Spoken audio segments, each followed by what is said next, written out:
What's up, y'all? My name is Jelani Perkins. Thank you for tuning in to Perks Pod Podcast. Whether you're listening to this on Spreaker or you downloaded it or you're listening to it on YouTube, I thank you so much for tuning in. If you're listening to it on any of the streaming platforms, please leave any comments below as to any advice that you have for me to make the podcast more engaging, any topics that you'd like to hear from me, or just making comments in general. But I want to go ahead and get into it today without a long introduction. So today is Monday. I turned 25 last Tuesday, so about 6 days ago. July 5th was my birthday, and I have reached the first quarter century of my existence. And it was a wonderful birthday. The celebration was. I spent my actual birthday working, but the day after, I got to go to Atlanta with my mom and have a wonderful, wonderful dinner. It was a very great experience. Um, I thought about making a podcast, you know, just highlighting some of the best lessons that I think I've uh, learned in my first 25 years of life. I have five lessons. I'm going to list them off one through five. However, they don't have, that's not an indication of the lessons, level of importance to me. I mean, technically, these lessons are the most important to me, but as far as which one is more important than the other, I feel like is definitely circumstantial as to like where I am or what I'm doing at the moment. And I feel like that's how it would be for anyone else. But I decided to share my thoughts with you guys. Feel free to agree as much as you may disagree, or feel free to I guess challenge anything or maybe add on to something that I said, or maybe just give your 2 cents on things. So, without further ado, I'm gonna just get into it. Lesson number one that I've learned is that money is not everything. Money is a lot in our lives, and just society as we know it today. Money, the phrase money makes the world go round. It definitely is probably one of the most important aspects of living in today's world, especially America. Um, Things are ran off of money. Without money, you cannot get things done.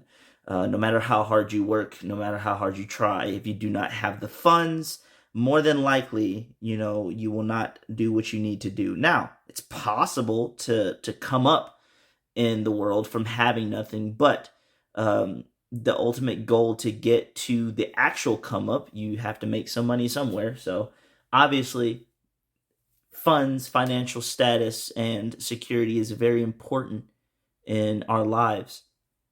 One thing that I do want to highlight in this lesson is that a lot of times there are people who prioritize getting money over other certain things, especially sadly when it comes to family.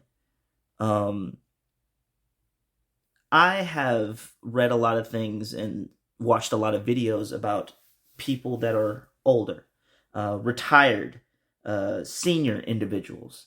And it's funny because there was a survey that I had seen where they published it, and I think they were saying the top five regrets of people over the age of like 70, I think. And I think number two or three on that list was uh, the fact that they spent so much of their life working, something like that, that they just spent too much time working. And then I think the number one regret is that they didn't spend enough time with their family or loved ones. And I think that not only loved ones, but just if you have any hobbies or maybe even dream careers, such as myself, I'm an aspiring actor, and that doesn't pay the bills all the time. So until I get to a point where that is like, you know, the until I get to a point where I'm acting enough to take care of myself and not have to worry about bills, I do have to have another job. And I have prioritized my acting career over my job. Not saying that, I'm not going to work and not willing to build up funds. But if the opportunity presents itself to, be anywhere with acting, or, to get exposure, or to connect and just get in contact with other people, I will put priority over that, over, making money. And I have put my family as a priority over making money, because I did get into a working groove at one point where all I did was work, sleep, and eat.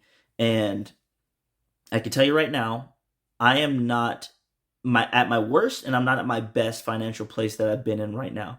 However, I am at my happiest. I'm at my most emotionally free and emotionally just relaxed state I've been in years, since I was a kid.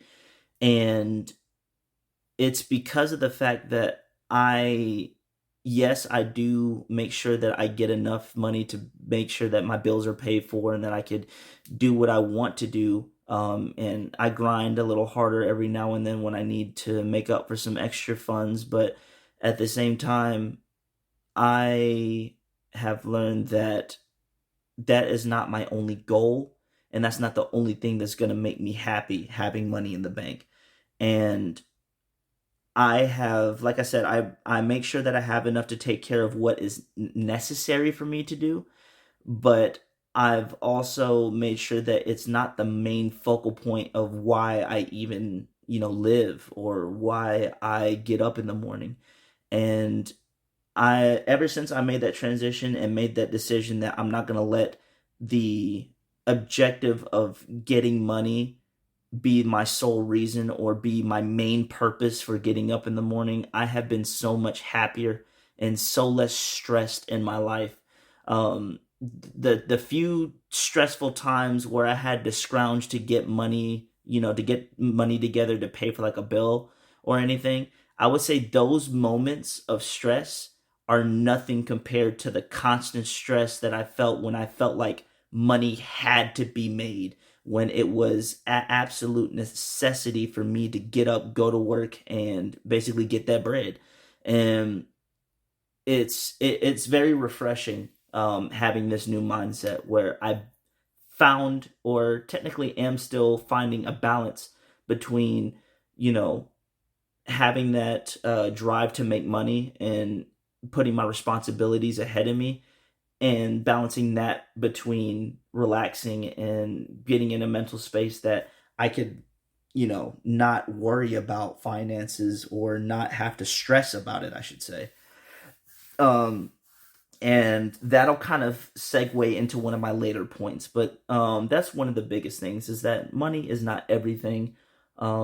Cherish your time, cherish your family, cherish the things that you love to do, because all the money in the world means nothing if you have no one to share it with, and also means nothing if you have nothing else to give to anyone. If you have nothing but money to give to your family, if you don't have time, or if you don't have affection or love to give to your family, that's not going to cut it. And you think it's going to be enough, like, oh, I've worked my ass off, or I did all this for you financially, but you're still, missing out on that intimate connection with those around you. And that's what I refuse to allow to happen. Um, I'm just going to go ahead and move on to my second point. My second point is to focus on what you can control. So, my generation has been plagued with a lot of anxiety, depression, and just stressful mindsets, that have stemmed from what we've built as a society and as a culture. From when we're young, we're taught to go to school and to work hard and to do all you can, go to college, graduate, try to be a doctor, a lawyer, what have you, something that makes good money, so you can, financially support your family and your endeavors in the future, whatever have you. And there's a lot of stuff that's put into our heads as kids and that keeps getting solidified and keeps being reinforced as we move into our teenage years, and then when we get into our adult years, that adds just as much pressure because if not more, because that's when they're like, okay, this is what we've talked about all your life, this is what we work towards, now it's time to see the results. um, it adds a lot of stress. It adds a lot of what ifs and adds a lot of just pressures to anyone. And sometimes when we get caught up in where we are and where we're trying to get to, and if we're there yet, we start to focus too much on the things that we're unable to control. We start to doubt ourselves and we start to show, you know, just we start to falter in both our confidence and our convictions. And that's when it starts to pose a problem, is that we focus too much on just things that like things that just aren't in our court, things that aren't our decision to make. If you're going to a job application, an interview, you've filled out a job application, you're going to an interview, and you go through the interview and you say all you needed to say, ask the questions you need to ask, came dressed appropriately, and you just felt like you killed it. 9 times out of 10, someone that's gone through a job interview, especially if it's a job that they really want, they'll spend the next however long until they get a phone call or even not, just worrying and just talking about, what if this and what if that, and I hope they like me or blah, blah, blah. And the crazy thing is, it's natural to worry and it's natural to wonder if, it's going to go well. It's not healthy when it comes to a point where you're literally like falling out at the seams and you're pulling your hair out and biting your nails and just stressing and stressing over whether it went well. And the crazy thing is, after you leave that interview, everything about that whole process is out of your hands now. You're messing yourself up because you're sitting here just worried about what can happen or what will happen, when what will happen regardless if you want it to or not. And the best thing to do for you is to either focus on something else or to just not put it behind you, but just let everything play out, let it run its course. Because when you start to stress about that, you start to mess yourself up mentally. And even if you do get the job or don't, it's gonna mess with you, especially if you don't get the job, because then it's gonna start messing with your self confidence. Then it's gonna start, making you feel like, well, maybe no matter what I do, it's not gonna work out. And that's with anything, not just stuff like jobs. It could just be the smallest thing, games, just interactions with family, or friends, and or just stuff that happens randomly out in public. There's just so many things that are out of your control. Another example is dealing with family members, especially if you're a parent or a soon to be parent. There's going to be a lot of worries that you go through. There's going to be a lot of things that you want to teach your child, things that you hope they don't have to go through, things you've witnessed that you do not want your kid to witness. And you can do all you can at the end of the day as a parent. You can do whatever you think is right. You can be there for your child as much as possible. However, you're not going to be around your child 24/7. And it is a scary thought, but that time that you spend around your child and that influence you have is going to go down more and more as they get older.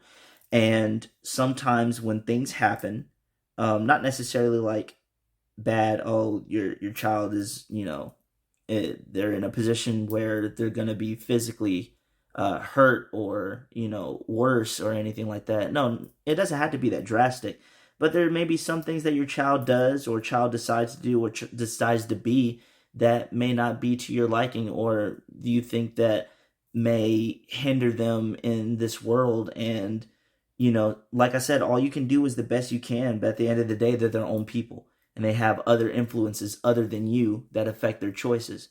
So when stuff like that happens, sometimes it makes parents kind of go down that mental rabbit hole of maybe there's something better I could have did, or Maybe there's other things that I could have done where honestly, I don't think there is, because you did the best that you knew how, and you tried to do the best that you could, and it's their decisions on what they do with their lives. And like I said, you're not the only influence. You got friends, teachers, social media, stuff like that. So focus on the things that you have your hand in, and then when situations become something that you have no say so in, just let it be that, and either focus on something out or just accept the fact that it is out of your hands. And those certain factors are something that you cannot control, because even though, yes, it's easier said than done, if you can learn to do that, it'll help your mental and spiritual peace last so much longer, and just have just a more free spirited approach to things. And it's, trust me, it's definitely a better approach than, sitting there stressing and scratching yourself and pulling your hair out and, just worrying to death about things.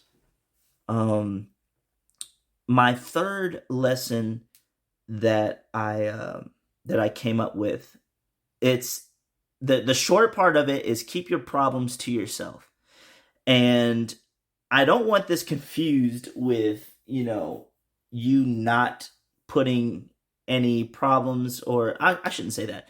Not coming to people about any issues that you have, or not going to people and asking for advice. When I say keep your problems to yourself, I mean it in a sense of, when it comes to putting your trauma and your past experiences onto people without uh, without reason. There are people out there with trust issues. There are people out there with traumas. There are people out there that have things within their soul and within their heads that they may not be able to exercise properly. And when you see that happen, a lot of times it becomes not only destructive to yourself, it becomes destructive to the people around you. I've been in relationships with people with major trust issues. I have I have been in friendships with people who also have trust issues, or just have certain types of preconceived notions because of what they've dealt with. And those are problems. Those trust issues, those are problems. Those traumas are problems.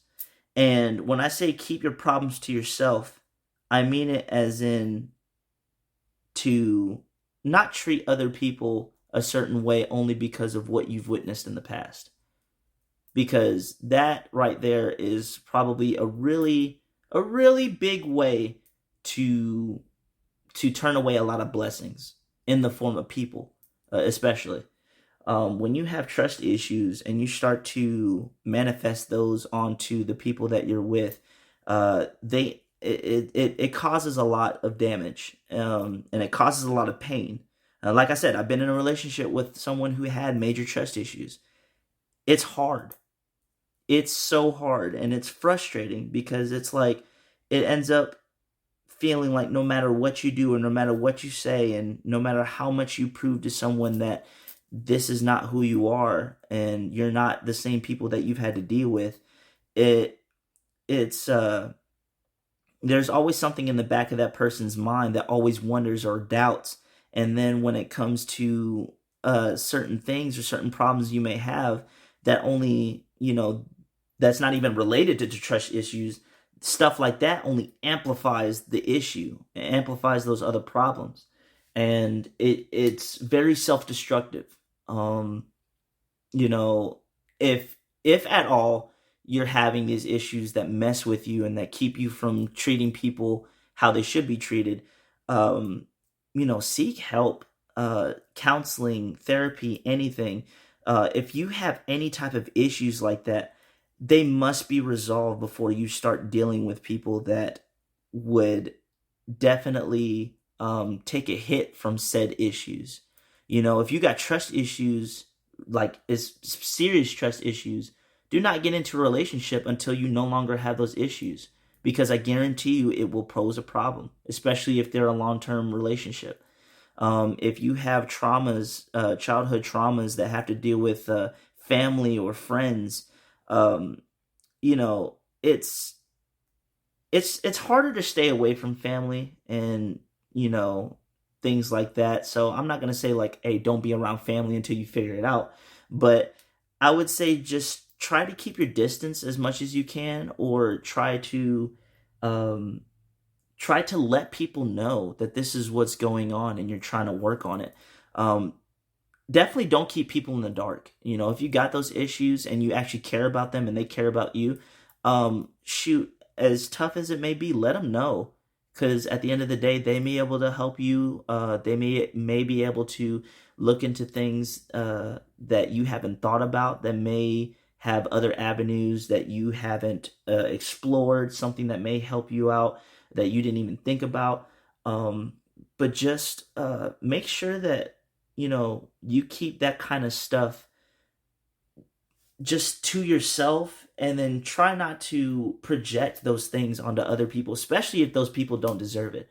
I like to walk with the confidence and motto that I will give everyone that I meet the minimum. I won't say minimum. I trust people until they give me a reason not to trust them. Now, that doesn't mean that I meet a random stranger on the street and I'm going to trust you as much as I trust my mom. No.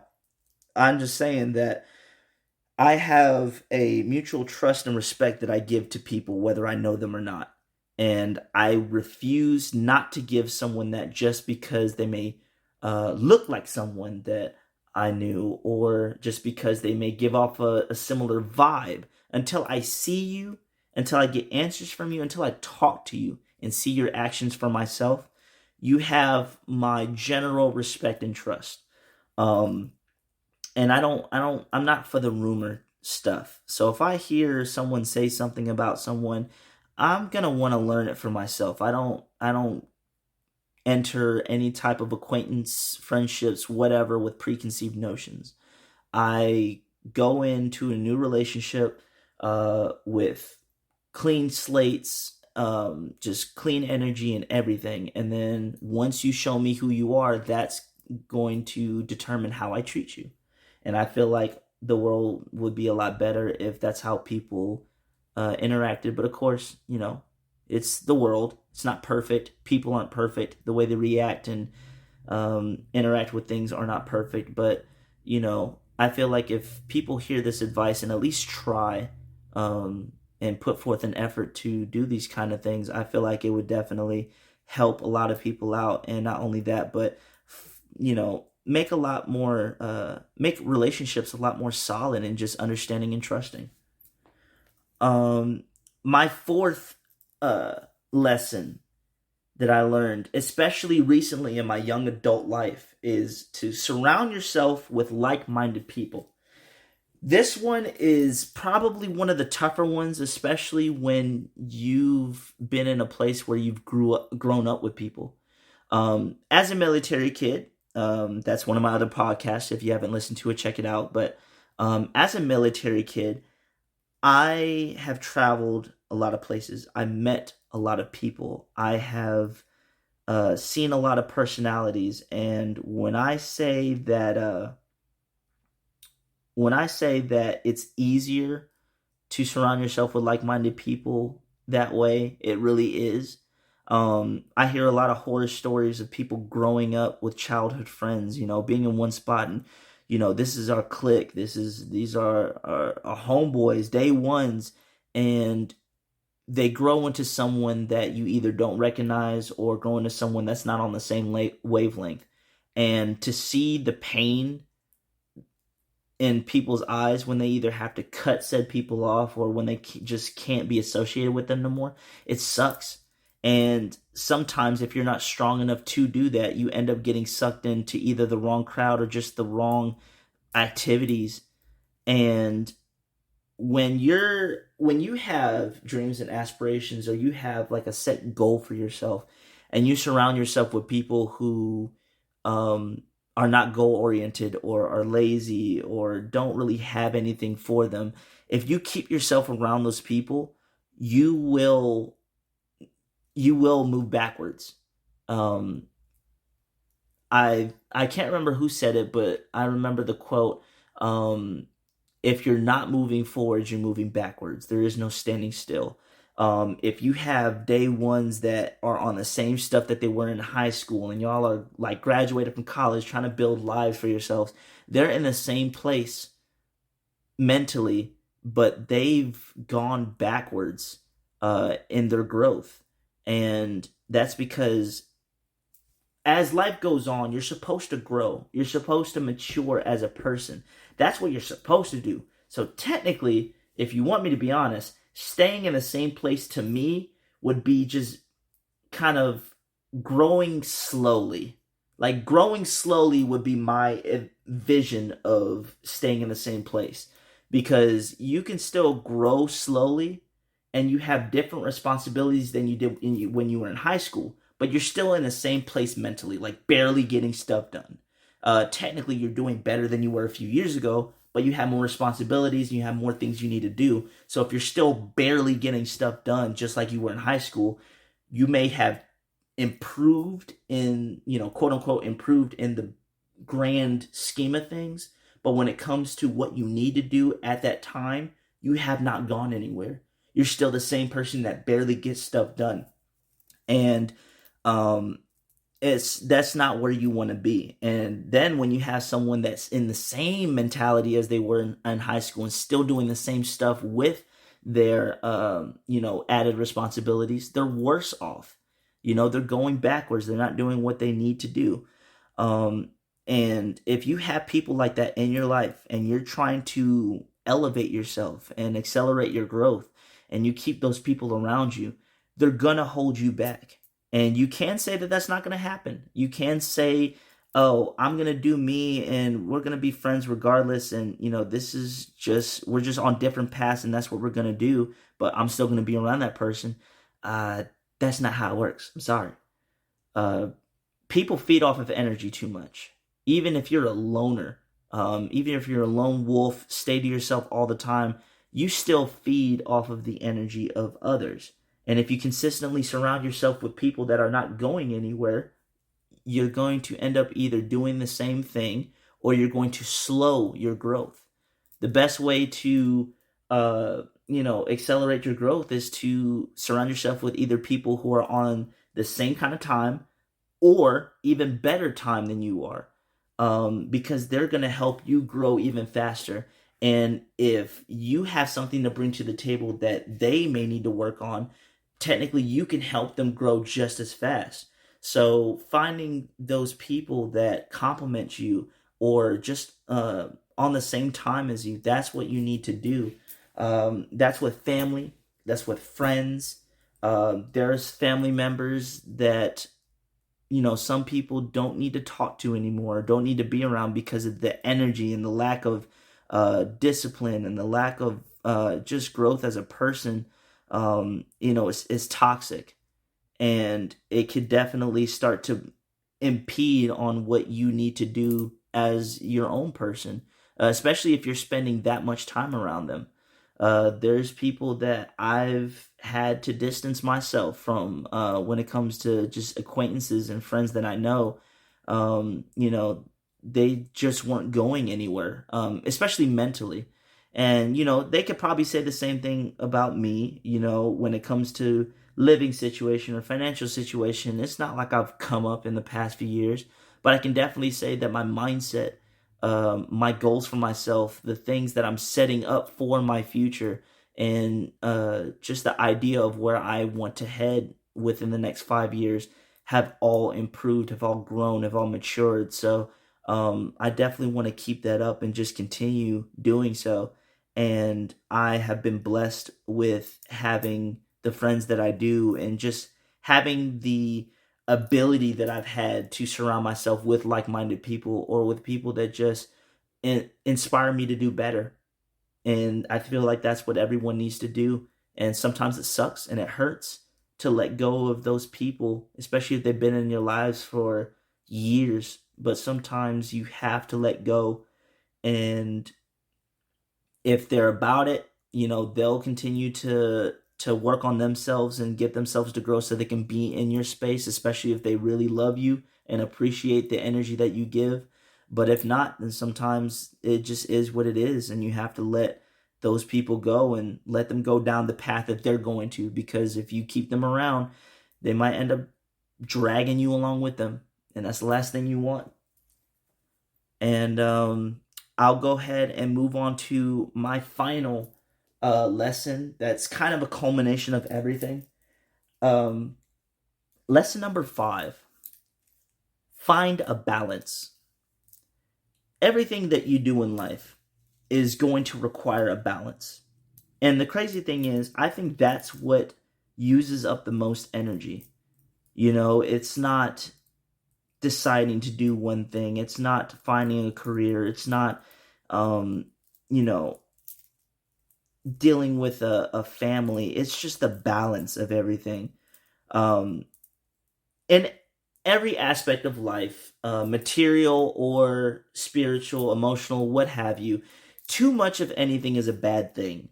Um, Too much, going to one side too much, or using whatever methods or substances or whatever, it, anything can be too much if you have no balance for it. I go back to the fact that there was a dude who died of a water drink, like he died of drinking too much water during a water competition, water drinking competition, and you know too much of anything can kill you, and that's true. And too much of anything can halt your success or halt your growth. Um, Balancing is a very, very difficult act. It's not something that's easily done. I feel like it should be praised more. I feel like there should be more people who just show what it means to find that balance, and to just implement to the younger generation and even some of the older generation that are still struggling, that you know this is what's important, because you have a life, and that life consists of so many things. It consists of money, it consists of family, it consists of jobs, hobbies, interests, love, hate, all that, all everything comes together in one little ball that is your life. And when one thing overpowers another, things become imbalanced, things become stressful, and it's so much easier to just give up. And I've been there.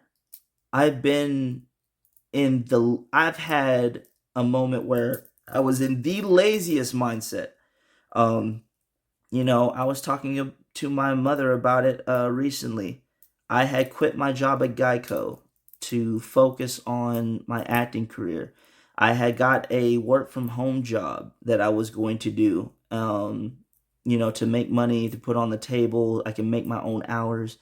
And it got to a point where I was already so relieved and just felt so stressed and built up with years of constant working and 9 to 5s, and feeling like I'm not going anywhere, and having my money eaten up by bills, and just feel like I'm just work, eat, sleep, and continue, and just felt like I was getting into that worker bee mode, where that's all I did was work, sleep, and eat.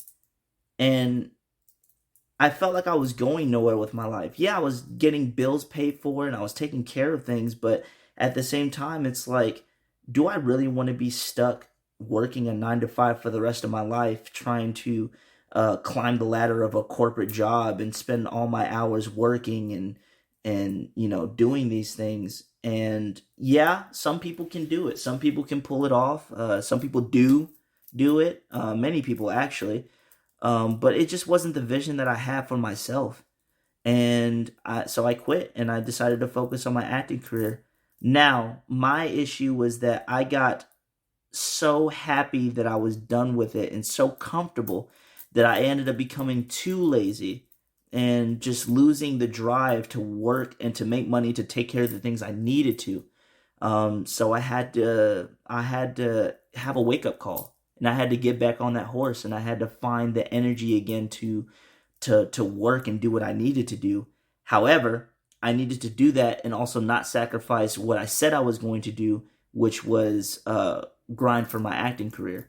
Because even though yes, I did get into that lazy mode and not wanted to do anything, I still did everything I needed to for my acting, and I had to learn to find the balance.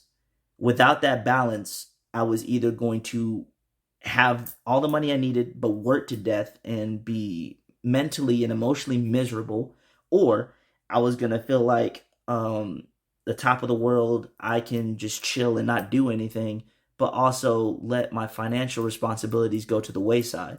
And I had to find that balance. And I can say with confidence that I'm slowly finding that balance, and I'm getting into a spot where I am able to take care of what I need to, not overwork myself, focus on my acting as well, and still be able to do the hobbies and things that make me happy and that I enjoy doing on the side. Um, and not just with financial things, just like we would talk to about with friends. There needs to be a balance in your life with friends.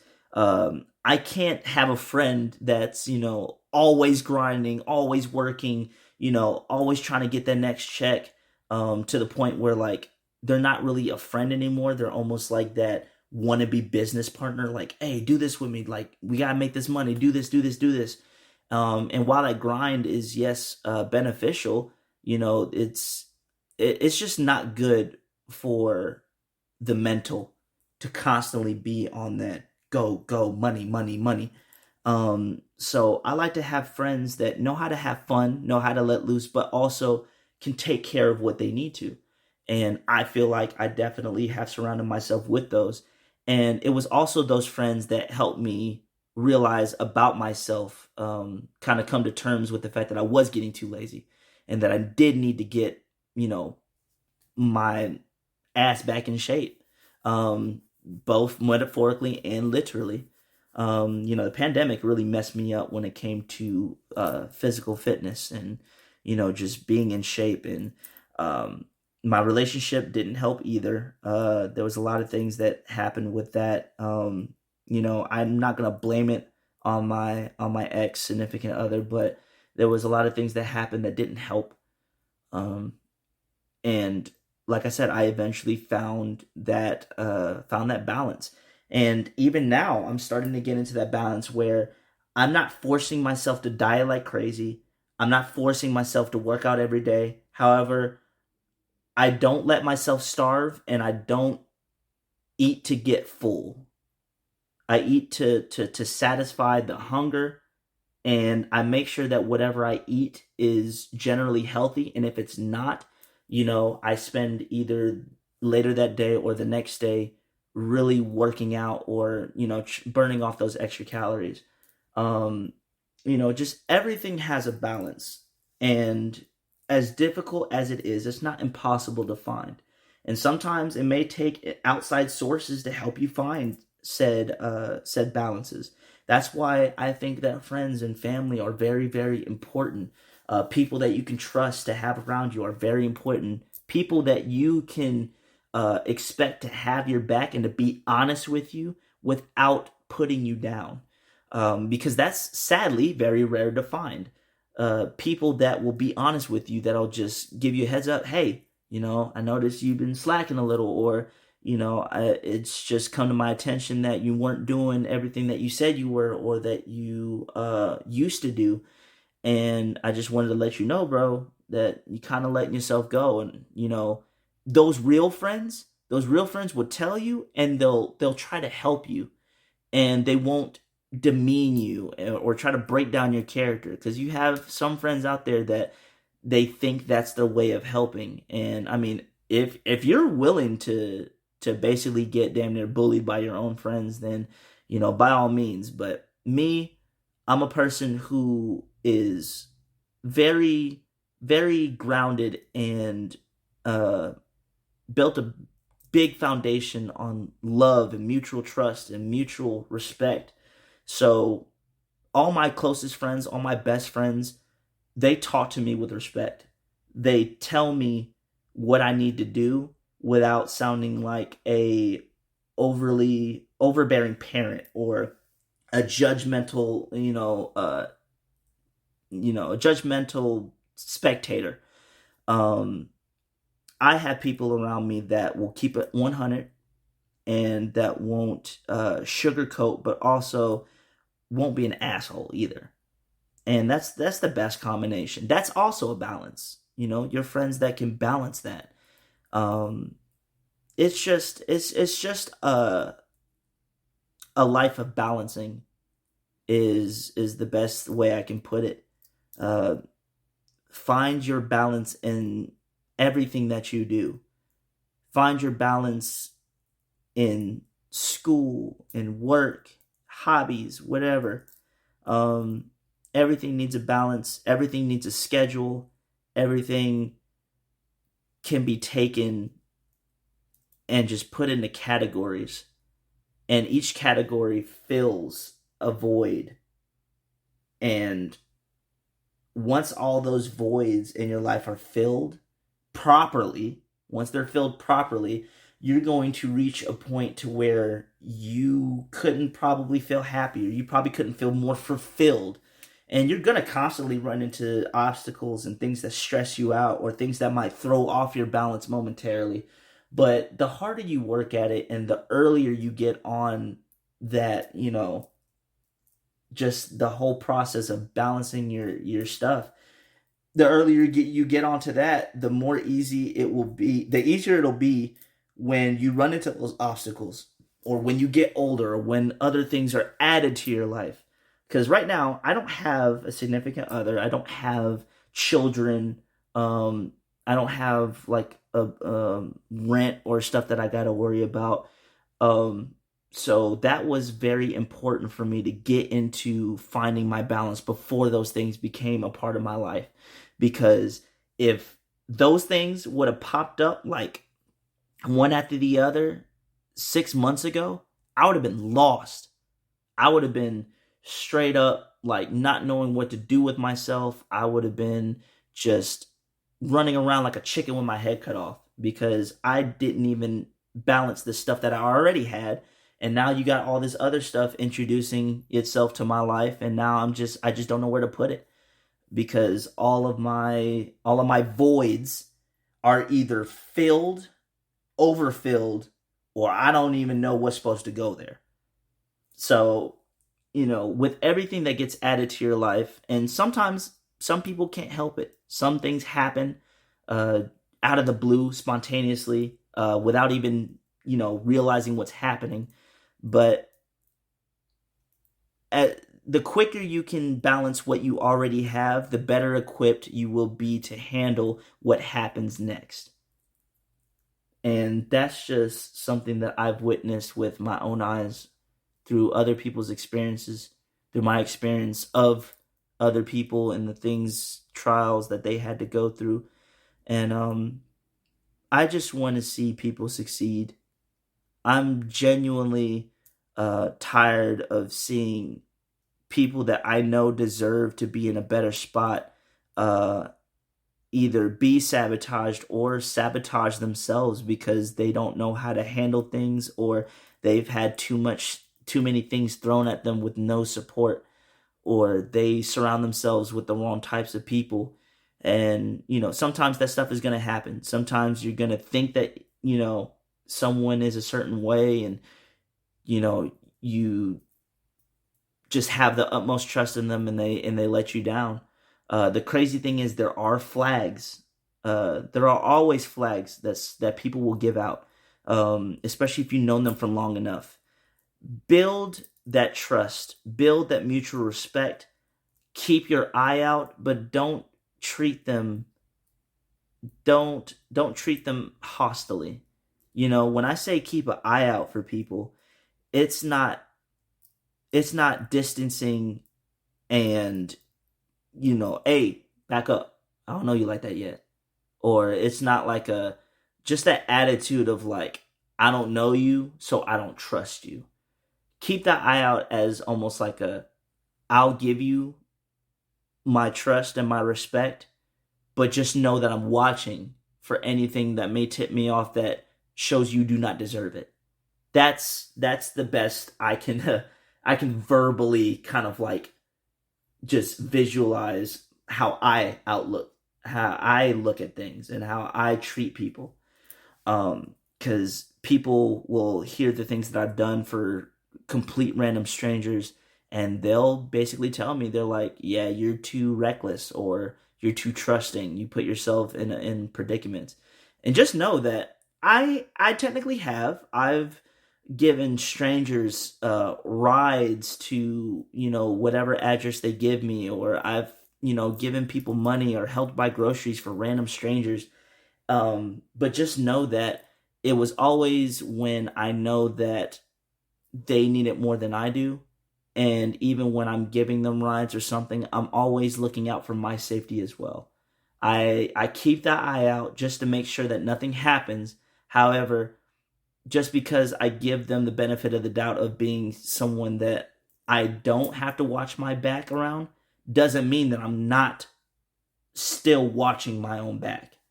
Um, if that makes sense. So it's it's just like I said, it's just a balance with everything. And whatever issues that you may have or going through, um, just talk it out with a professional or with someone who you feel comfortable with. And like I said, lesson number one: money isn't everything. Number two, focus on what you can control. Number three, keep your problems to yourself. Number four, surround yourself with like-minded people. And number five, find a balance. And I mean, I can go on and on about these things, but I guess that's most of what I really had to say. So I hope that all of my rambling doesn't sound all over the place or just off topic. I'm not gonna lie, I'm kind of exhausted right now from work and from yesterday. So my brain is kind of struggling to keep up with conversation while I'm saying it, but I really hope that this shed a light on some things for you guys. I really hope that some of this, or at least most of it, made sense. And just let me know what you think, and just comment on what you guys have learned as well. And let's just have a conversation about it. But I thank you for tuning in. I hope you continue to listen to my podcast, and I hope that you find it at least entertaining enough to give it a like or share it, or what have you. I can't tell you what to do. But thank you once again for tuning in. This is Jelani Perkins on Perks Podcast, signing out.